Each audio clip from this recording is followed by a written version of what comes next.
حضرت صلی اللہ علیہ وآلہ وسلم پر وحی کا ابتدائی دور اچھے سچے پاکیزہ خوابوں سے شروع ہوا۔ آپ خواب میں جو کچھ دیکھتے وہ صبح کی روشنی کی طرح صحیح اور سچا ثابت ہوتا۔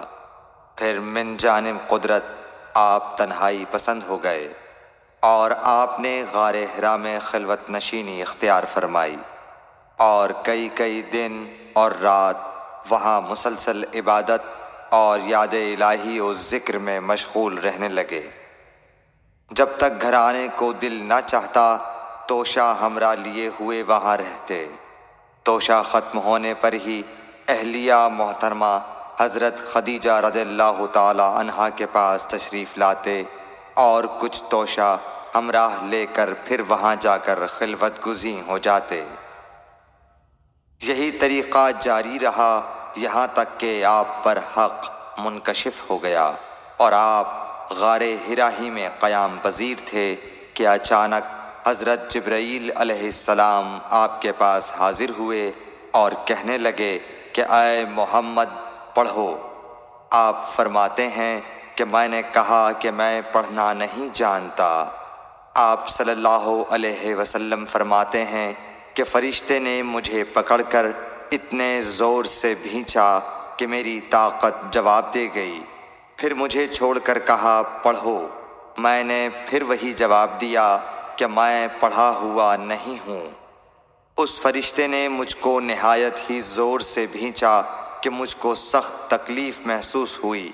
پھر اس نے کہا کہ پڑھ۔ میں نے کہا میں پڑھا ہوا نہیں ہوں۔ فرشتے نے تیسری بار مجھ کو پکڑا اور تیسری مرتبہ پھر مجھ کو بھینچا۔ پھر مجھے چھوڑ دیا اور کہنے لگا کہ پڑھو اپنے رب کے نام کی مدد سے جس نے پیدا کیا اور انسان کو خون کی پھٹکی سے بنایا۔ پڑھو اور آپ کا رب بہت ہی مہربانیاں کرنے والا ہے۔ بس یہی آیتیں آپ حضرت جبرائیل علیہ السلام سے سن کر اس حال میں غار حرا سے واپس ہوئے کہ آپ کا دل اس انوکھے واقعے سے کانپ رہا تھا۔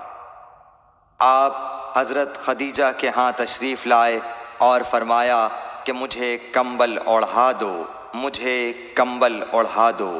لوگوں نے آپ کو کمبل اوڑھا دیا۔ جب آپ کا ڈر جاتا رہا تو آپ نے اپنی زوجہ محترمہ حضرت خدیجہ رضی اللہ تعالی عنہا کو تفصیل کے ساتھ یہ واقعہ سنایا اور فرمانے لگے کہ مجھ کو اب اپنی جان کا خوف ہو گیا ہے۔ آپ کی اہلیہ محترمہ حضرت خدیجہ رضی اللہ تعالی عنہا نے آپ کی ڈھارس بندھائی اور کہا کہ آپ کا خیال صحیح نہیں ہے۔ اللہ کی قسم آپ کو اللہ کبھی رسوا نہیں کرے گا۔ آپ تو اخلاق فاضلہ کے مالک ہیں۔ آپ تو کنبہ پرور ہیں، بے کسوں کا بوجھ اپنے سر پر رکھتے ہیں، مفلسوں کے لیے آپ کماتے ہیں، مہمان نوازی میں آپ بے مثال ہیں اور مشکل وقت میں آپ امر حق کا ساتھ دیتے ہیں۔ ایسے اوصاف حسنہ والا انسان یوں بے وقت ذلت و خواری کی موت نہیں پا سکتا۔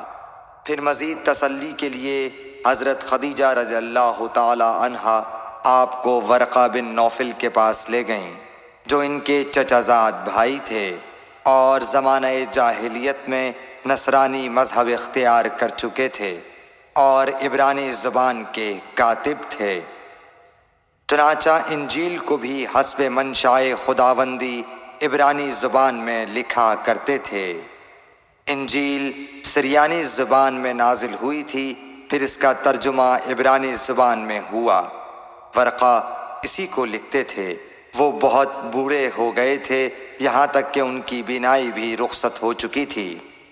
حضرت خدیجہ رضی اللہ تعالی عنہا نے ان کے سامنے آپ کے حالات بیان کیے اور کہا کہ اے چچا زاد بھائی، اپنے بھتیجے محمد صلی اللہ علیہ وسلم کی زبانی ذرا ان کی کیفیت سن لیجئے۔ وہ بولے کہ بھتیجے آپ نے جو کچھ دیکھا ہے اس کی تفصیل سناؤ۔